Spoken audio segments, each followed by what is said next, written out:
ఖాజా ఏంటి ప్లాంట్ దగ్గర పరిస్థితి పూర్తిగా అదుపులోకి వచ్చిందా? లోపల ఇంకా కార్మికులు చిక్కుకుపోయారని అంటున్నారు. ఆ విషయంలో క్లారిటీ వచ్చిందా?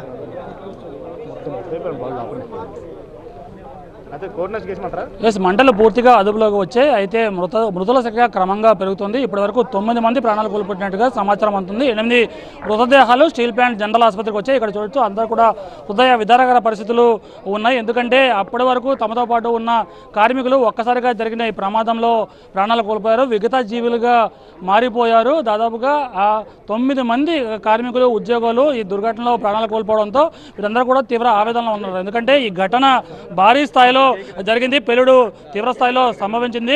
SMS-1లోని CCD డిపార్ట్మెంట్లో జరిగిన ఈ ప్రమాదంతో ఒక్కసారిగా భారీ పేలుడుతో అక్కడ మంటల్లో కార్మికులు ఉద్యోగులు చిక్కుకొని ప్రాణాలు కోల్పోయారు. మరికొంతమంది గాయపడి ఆసుపత్రి పాలయ్యారు. ప్రస్తుతం ఈ జనరల్ ఆసుపత్రి దగ్గర హృదయ విదారకర దృశ్యాలు మనం చూస్తూ ఉన్నాం. ప్రస్తుతం మృతదేహాలను ఆసుపత్రికి తరలించారు. మరోవైపు క్షతగాత్రులు ఎవరైతే ఉన్నారో వారిని స్టీల్ ప్లాంట్ జనరల్ ఆసుపత్రి నుంచి ఆ సిటీలోని వేర్వేరు కార్పొరేట్ ఆసుపత్రికి తరలిస్తున్నారు. మనతో పాటు మాట్లాడేందుకు కొంతమంది స్టీల్ ప్లాంట్ యూనియన్ నాయకులు ఉన్నారు. చెప్పండి, ఈ ప్రమాదం ఎలా జరిగింది, ఏమంటారు ఈ ప్రమాదం మీద?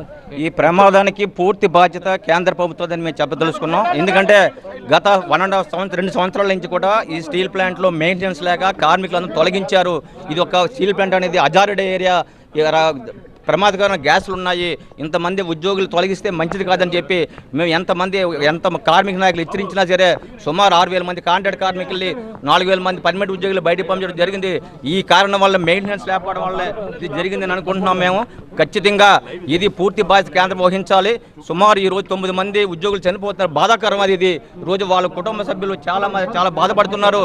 ఎంతో అంటే వాళ్ళు స్పాట్లోనే ఒక SMS-1లో మిషన్ 2లో బ్లాస్ట్ అయింది. ఆ బ్లాస్ట్లో అక్కడక్కడే సుమారు 8 మంది చనిపోవడం. SMS-1 మిషన్ 2లో బ్లాస్ట్ అవడం వల్ల సుమారు ఇక్కడ స్పాట్లోనే 8 మంది చనిపోవడం జరిగింది. ఇంకా 6 ఉద్యోగులు కార్మికులు ఇంకా తీవ్ర గాయాలతో ఉన్నారు. మరి వాళ్ళ పరిస్థితి ఇంకా కూడా ఆందోళనకరంగా ఉంది.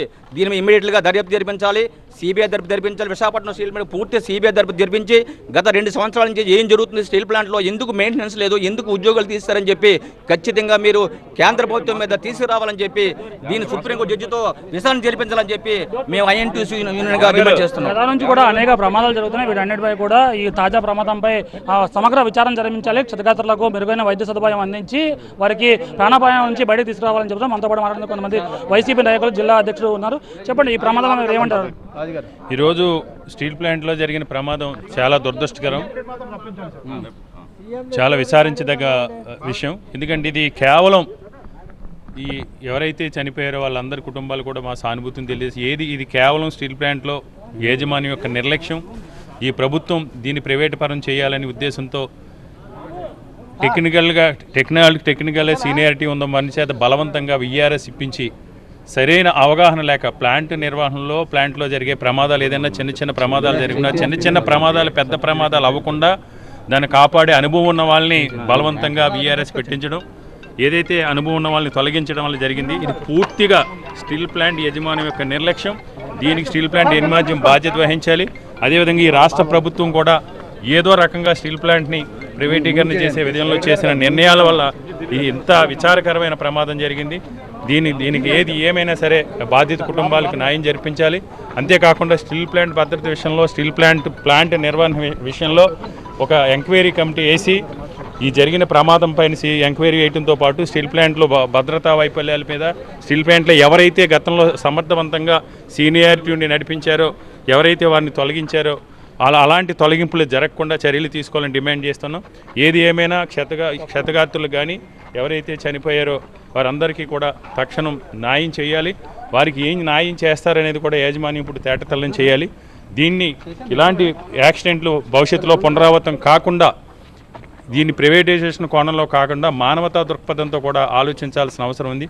ఏది ఏమైనా కేవలం ఈ ప్రభుత్వ నిర్లక్ష్యం వల్ల, యాజమాన్య నిర్లక్ష్యం వల్ల కేవలం కాసులకు కక్కుర్తిపడి స్టీల్ ప్లాంట్ ఆస్తులను అమ్ముకోవాలనుకునే ఈ దురాచరణ ఏదైతే ఆలోచన చేశారో ఆలోచనల ద్వారా ఎవరైతే బలవంతంగా వీఆర్ఎస్ చేయించడం వల్ల ఎలాంటి ప్రమాదాలు జరుగుతున్నాయి. సో ఇది ఓవరాల్గా 9 మంది ప్రాణాలు కోల్పోయారు, మరికొంతమంది గాయపడ్డారు. క్షతగాత్రులకు మెరుగైన వైద్య సదుపాయం కోసం విశాఖలోని కార్పొరేట్ ఆసుపత్రికి తరలిస్తున్నారు. ఇక్కడ జనరల్ ఆసుపత్రిలో కొన్ని మృతదేహాలు ఉన్నాయి. ఇక్కడ హృదయ విదారకర దృశ్యాలు, ఎందుకంటే ఇంటి నుంచి ఉద్యోగానికి బయలుదేరిన ఉద్యోగుల కార్మికులు ఒక్కసారిగా ఈ ప్రమాదంలో ప్రాణాలు కోల్పోవడంతో ఆయా బాధిత కుటుంబాలు తీవ్రంగా తల్లడిల్లిపోతున్నాయి.